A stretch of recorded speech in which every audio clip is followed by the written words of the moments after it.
Next, let's take a look at the second volume of A Journey to the West. You might find it a bit challenging to study, and it's the same for me when teaching, but learning requires effort, so we all need to persevere. Today we're traveling together with our guru. We've already been to the first stop, which was Hawaii in the United States. The second stop was Boulder. The third was the Rocky Mountains, and the fourth was Napa Valley. We've completed all these first 4 stops. So starting today, we arrived in Washington, D.C. together with our guru. Now, US-China relations aren't great, but this happened 30 years ago, so it should be fine, right? Otherwise, I need to make it clear that what I'm teaching now isn't about the present. This is something that happened 30 years ago.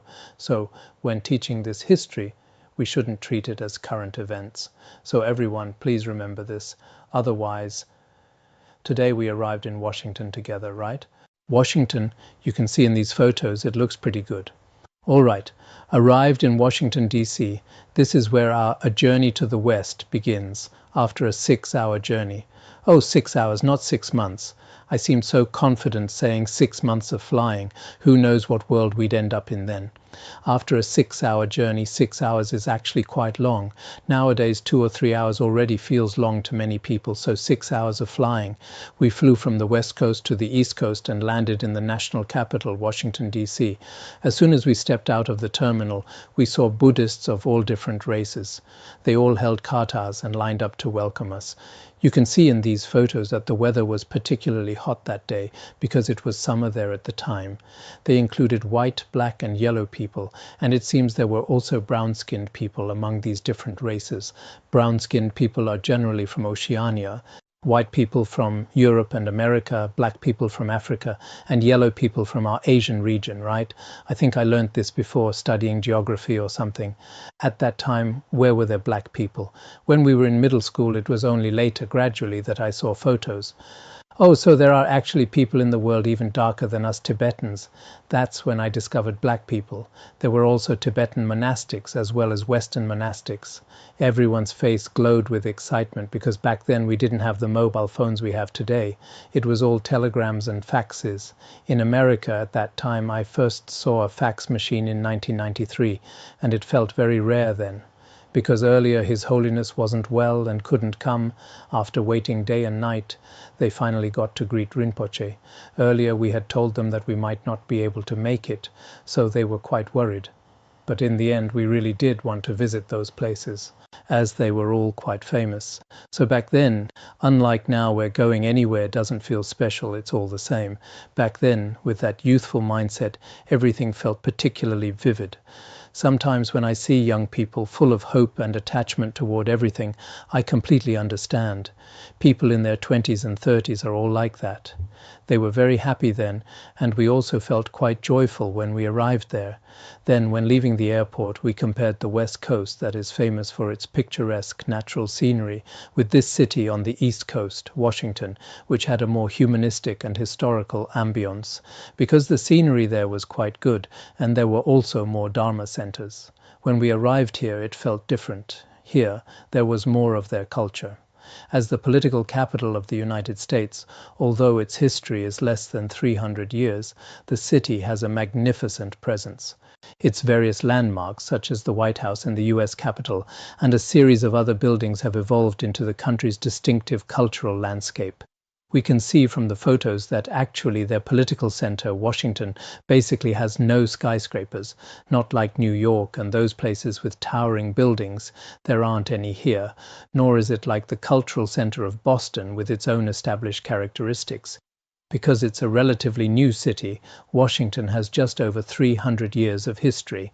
Locals told us that after the United States was established, the southern states wanted the capital to be set in the southern regions, while the northern states wanted it to be in the north. In the end, the two sides agreed to establish. They compromised with each other. They planned on the boundary line between north and south a 100-square-mile diamond-shaped territory to serve as the capital. At the time, I think there was a photo here, But why wasn't it included? In that photo they had 1 mile is 1.6 kilometers, right? Actually, in terms of square kilometers, it doesn't reach the size of Sirtha, about 16 kilometers. This kind of square kilometer area serves as their capital. The capital city was then named after the first president of the United States, George Washington. Washington, I really admire this person. Later, he became a farmer, like a spiritual practitioner in a way. After stepping down, he's now the person they most respect and admire. In their most important memorial halls, there are statues of him. This is what Washington, D.C. is like. Let me give you a brief introduction here. Actually, a lot of this is available in related materials, so we don't need to go into too much detail. But mentioning it briefly also gives us a sense of it. Compared to other places, there are some differences. Choje would be giving teachings in this city for a week. You can see below what we had. For promotional materials, brochures, advertisements and such. This photo of His Holiness was taken in Nyarong, taken back in 1986. Some were taken at Mount Wutai, one was taken at Mount Wutai, and one was taken in 1986. These were placed in their English promotional materials, including the schedule, which was all listed there. There were some minor adjustments. This was what they initially promoted, but later, including the topics of his teachings, there were slight differences. Then, turned the wheel of Dharma on the Four Noble Truths. On July 24th, at the Lansburgh Theatre, Choje began his first teaching in Washington, D.C.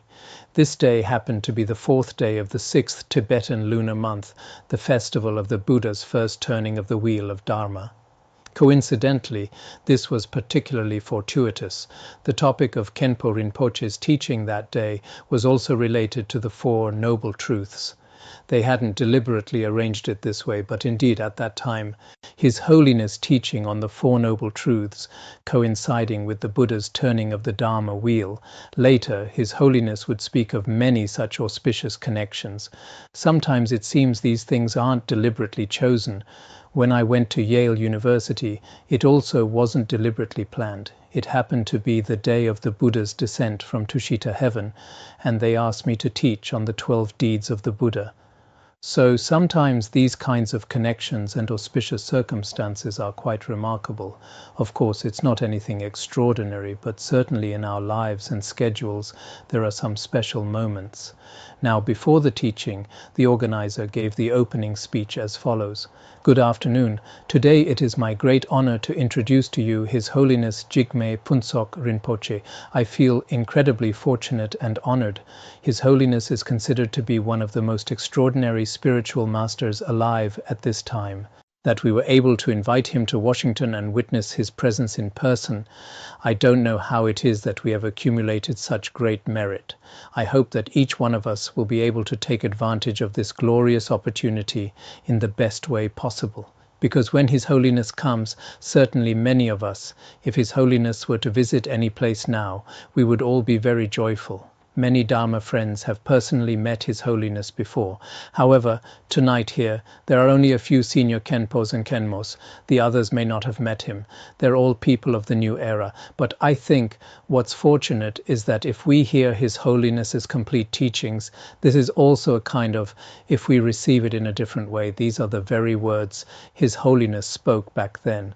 Of course, his blessings and the power of his physical presence are certainly different, but when his words are put into writing, they're just like this. The Buddha also gave these words during his first turning of the Dharma wheel, which were eventually written down as the scriptures we study. So sometimes, although the Guru's physical form is no longer here, his Dharmakaya is still before us and can manifest in another way. So this introducer said, one of the important things to remember as we receive Buddhist teachings to begin the path, their way of expressing things is slightly different from ours. To enter into Buddhist practice is that to hear these teachings is like going to a continent of precious jewels after enduring many hardships.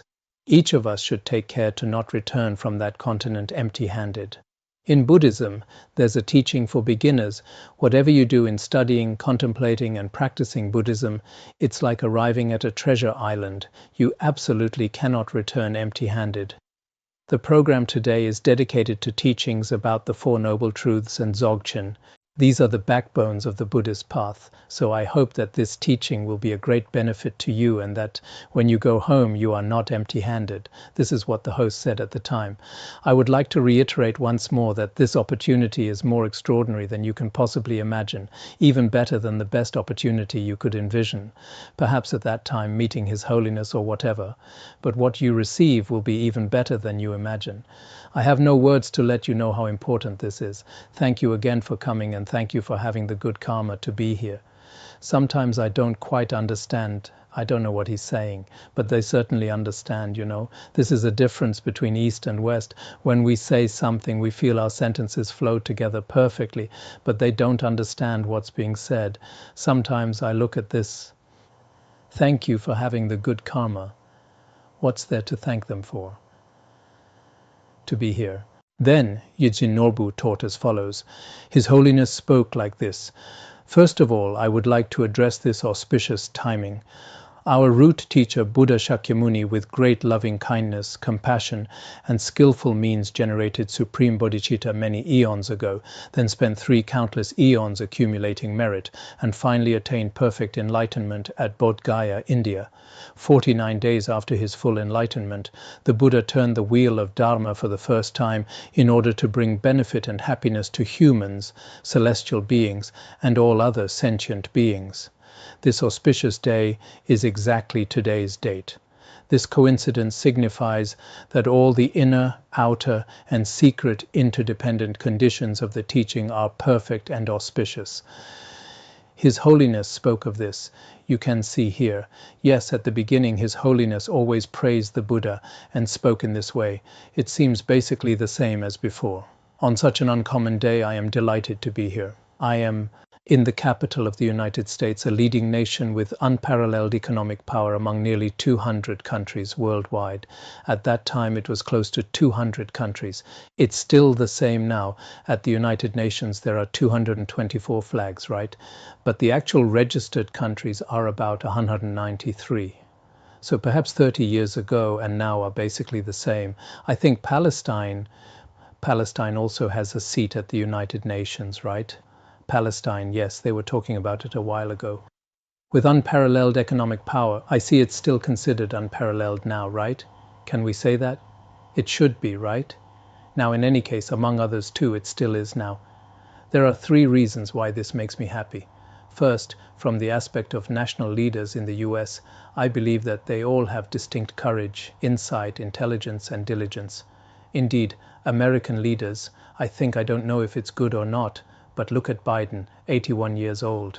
He says if I can still run for office, no problem. He's definitely confident. For us at 81 years old, how could we still have such courage? At least he has that courage.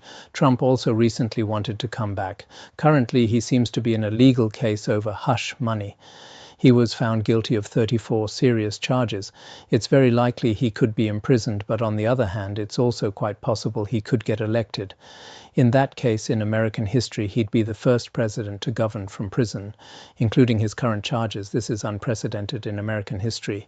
He's also recently, but this person is still quite formidable, with 34 criminal charges while constantly fighting lawsuits. He's still running for election, but their law allows it. It's quite possible he could be in prison while serving as president.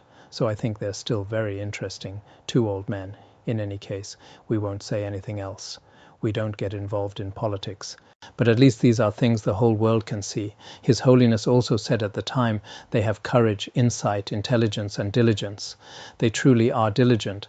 Otherwise, for us people in our 80s, never mind running a country, even just for a class, for example, if you ask them to teach a class teaching the Abhidharmakosha, I'm 70, and I definitely couldn't do it. The day before yesterday, when we gave awards to the Khenpos and Khenmos, there was a Khenpo who is 81 years old, but it seems the elderly gentleman is a bit different from before. During our election, it was the same. Before he used to say a lot, but now it seems when people get old, they become especially calm. No need to move, no need to look around. It's always like Generally for us, it's like a bucket of yogurt. With a bucket of yogurt, you don't move it at all. Slowly, gradually, it ferments. So for us Asians, when we reach 81, we're like a bucket of yogurt, slowly, gradually fermenting. But when they're 81, they say, I have no problems at all. When I walk, I wobble a little bit, but it's still okay. Some energy might not be so rushed, but we also have reasons for this, to lead human beings in the whole world to the path of peace. There was indeed a period of the path of peace, but looking at it now, if what's being said about their various actions is true, it's not just a path of peace. It might be more of a path of war. Many wars have been started. Thinking that such wonderful people live in this place, I truly feel a sense of joy. Sometimes His Holiness was very kind. He would just mention these things to the leaders. Second, from the aspect of the US citizens, you are endowed with wealth and freedom and enjoy perfect happiness in the world, all of which are privileges rare to obtain. Especially in this place, the living environment is so beautiful, looking at its hills, forests, gardens, and residential houses. It is as if heaven has fallen to earth. So I am very happy to be here in such a wonderful place. Indeed, it was summer then, and the natural scenery was very beautiful. On our side at that time, the overall conditions, including sanitation and facilities, were quite limited. When we arrived there, it was really nice. But later, we went several times, and it felt about the same. Nothing special anymore. That's how we all felt at the time. Third, when I was back in Eastern Asia, I heard about this country and was longing to come. Now my wish has been fulfilled, and it naturally adds an extra dimension of joy. At that time, we all still had the desire to go and see. We felt that way. I am especially moved and pleased to see that the leaders and members of the Dharma centers here take great delight in the Dharma and have great faith in their gurus, to the point that even their subtle facial expressions demonstrate deep respect for their teachers. Usually, Western people are quite casual and informal. But at that time, when His Holiness came, whether at the airport greeting or at the Dharma centers or at the venues where we gave teachings, it was very later when I went to Washington, I specifically went to see the place where His Holiness had given teachings. In my heart, there was an indescribable feeling. Later, I also went several times. I went there specifically to look into things. Even their subtle facial expressions demonstrate deep respect. Such demeanor is consistent with both the Buddhist code of conduct and the noble customs of human beings. So I am really touched and rejoice. All right, that's all for today.